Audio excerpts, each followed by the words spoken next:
Total shock. A plane crash epidemic in Russia, the sky has become a deadly trap for Putin. The Ukrainian armed forces have harshly brought down another Su-34 in the south. Russian war correspondents are in mourning, howling over the losses. And inside the empire, absolute nonsense is happening. Helicopters carrying security forces are falling right onto Russians' heads. On top of everything else, the Russian army continues to bomb its own Belgorod. Rusty aerial bombs are flying by the hundreds onto peaceful Russian villages. All the shocking details are in this episode. Watch until the end.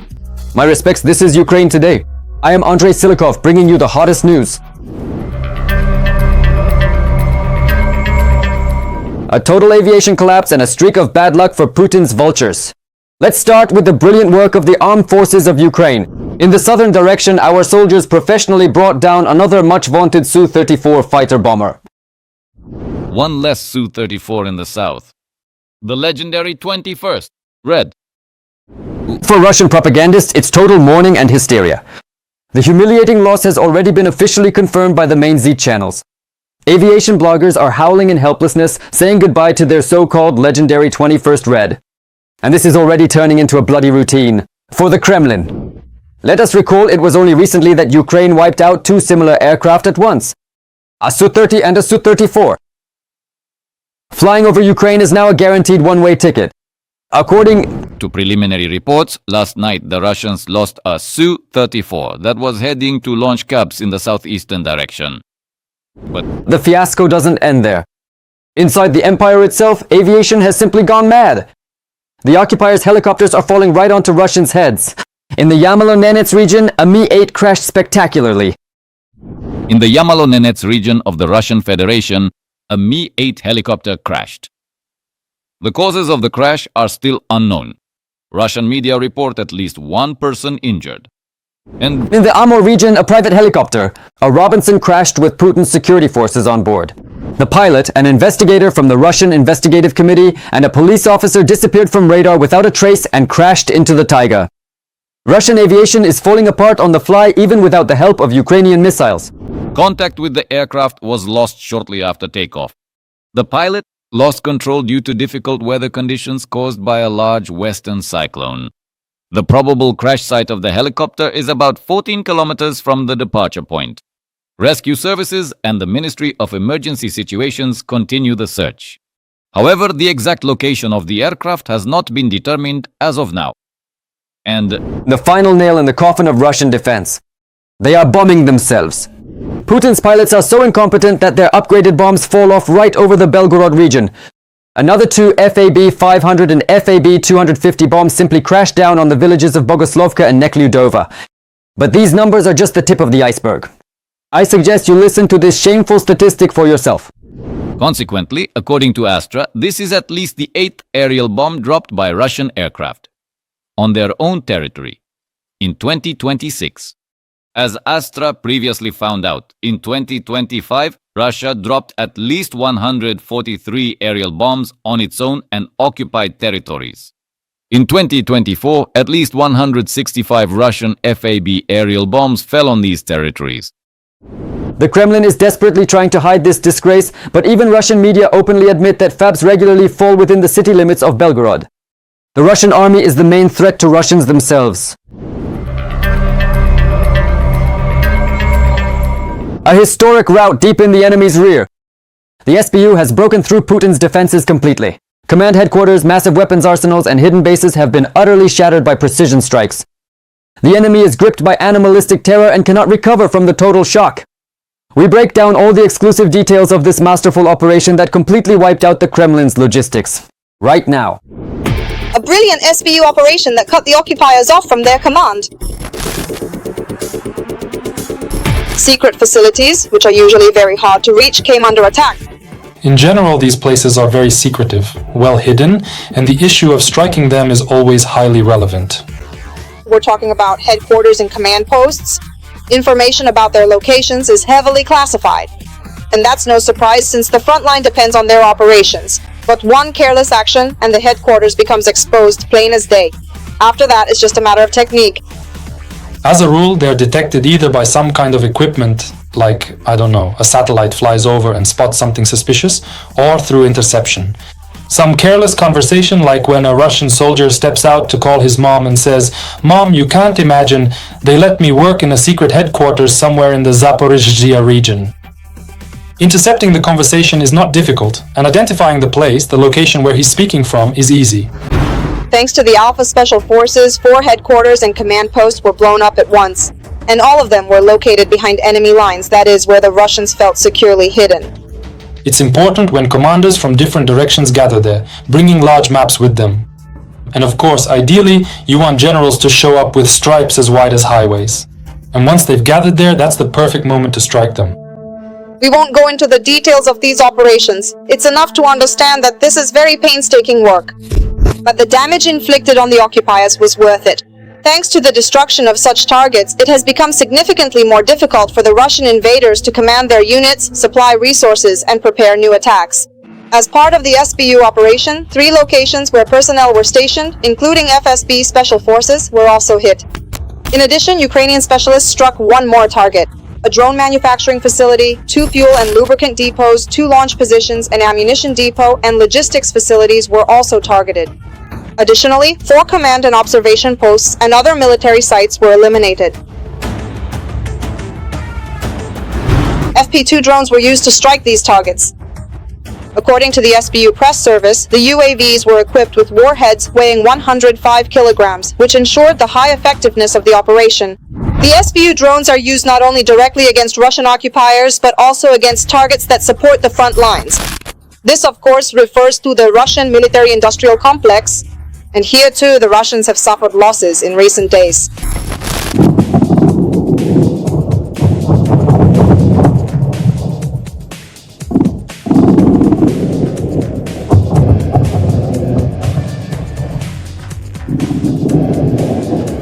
UAVs paid a visit to the Metafrax chemicals plant in the Perm region.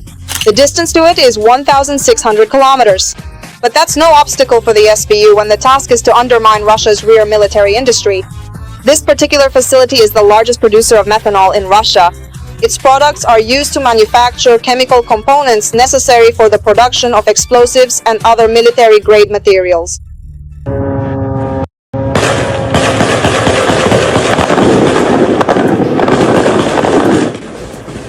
This is already a strike on the Ukhta oil refinery. Here, the SBU set a new record. This oil refinery is located 1,750 kilometers from the border with Ukraine. Attacking oil facilities seems to be one of the security service's favorite drone targets. The night before, the SBU also struck the Tamaneftegaz oil terminal in the Krasnodar region. They actually hit it with a fixed-wing drone. Drone? Drone? Can you see in real time where it crashed? Yeah, look out the window. Tamaneftegaz is one of the largest Russian ports in the Black Sea region, handling the transshipment of oil, gas, and ammonia. The previous strike on this terminal on January 22nd caused Russia losses of around $50 million.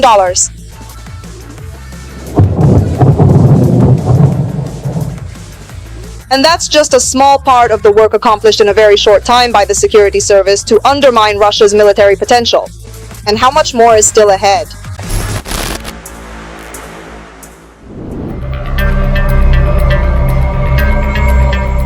Our military-industrial complex, together with our Western allies, is reaching its absolute maximum.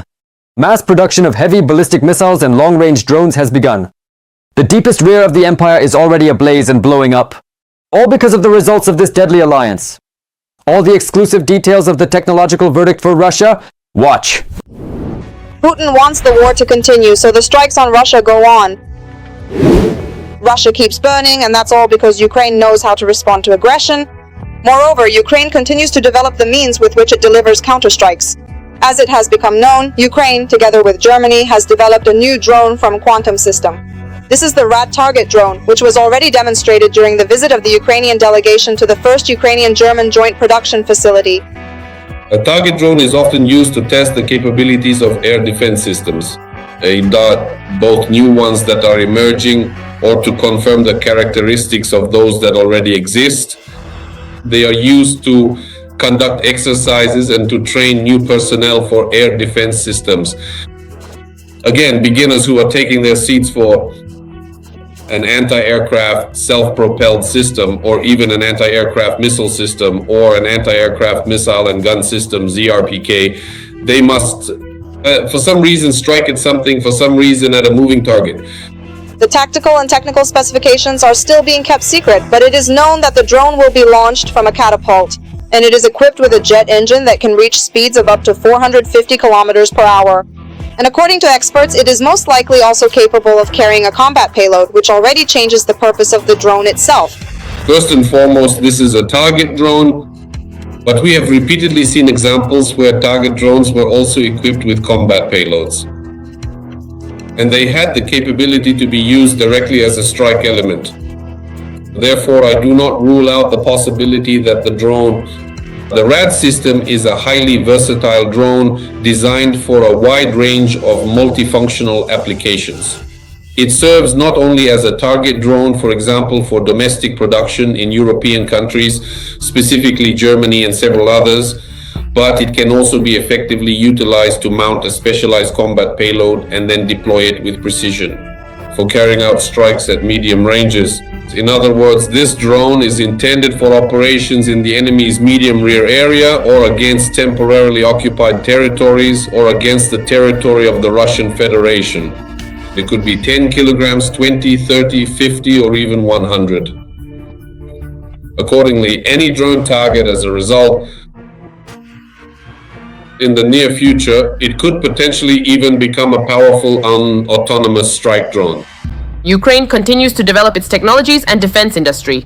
And as has already become known, as many as 10 factories for the production of Ukrainian drones will open in Europe this year. That's why we will increasingly see retaliatory strikes against Russia. But it's not just about drones. On January 11th, the British authorities announced their intention to create a powerful ballistic missile, Night Hawk, specifically for Ukraine. The British government's statement indicated that the new ballistic missile can carry a 200-kilogram warhead and has a range of 500 kilometers. And these are just the initial figures. As stated by the UK Minister for the Armed Forces, London is firmly determined to provide Ukrainians with more weapons. A safe Europe needs a strong Ukraine. These new British long-range missiles will allow Ukraine to stay in the fight and will make Putin worry. But Night Hawk is not the only missile being prepared for delivery to Ukraine. 6 European countries are creating another new cruise missile. Germany, France, Britain, Italy, Poland, and Sweden have signed an agreement to develop it. According to Western sources, this project is known as OWE 500+. The price for such a missile will be below market value. Moreover, the new systems are supposed to be intelligent enough to achieve Western objectives without manual control.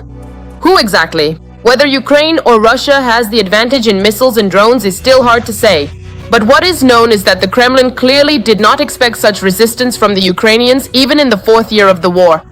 Through our defensive actions, we are simply exhausting the Russian occupation forces at the tactical, operational, and operational tactical levels. Although as of today, even in principle, even since 1925, the Russian Federation has not demonstrated any success at the operational tactical level at all. Even its offensive actions, this summer offensive campaign, it did not show that the Russian troops were able to capture a range of areas across Ukrainian regions that would allow them to break through the Ukrainian defenses, cause a collapse of the defense, or achieve some other breakthroughs deep into our defensive lines. No, nothing of the sort. They advanced very slowly through forest belts, across fields, through villages that were practically reduced to ashes. Nothing on a global scale. And in principle, Ukraine now holds a dominant position as the country occupying defensive positions. The exhaustion of the Russians is happening not only at the front but also in the rear. After all, as we've already seen, strikes on Russia's vulnerable points have not stopped. Ukraine is maximizing both the assistance from its partners and its own defense industry. Flamingos are already destroying the largest ammunition depots in the Russian rear.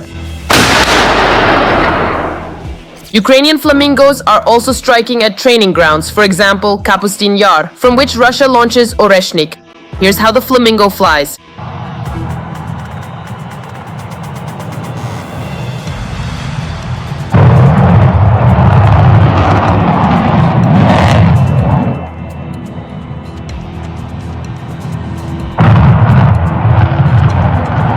Oil refineries, factories, and military units are burning.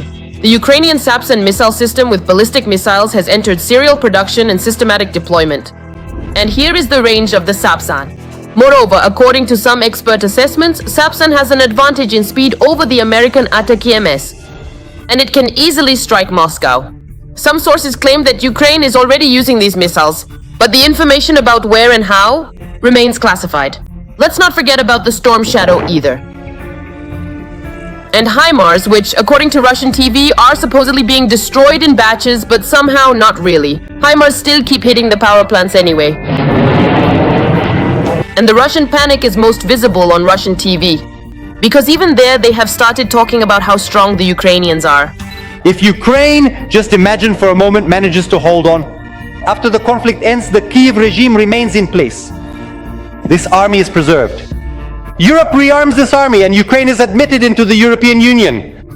Believe me, in 5 years, it won't be Germany, France, Italy, Poland, or anyone else running the European Union. It will be Ukraine running things there. Moreover, it will do this with the full understanding that its Ukrainian army, if it wishes, can march across all of Europe. And no French, German, or any other army will be able to stop it.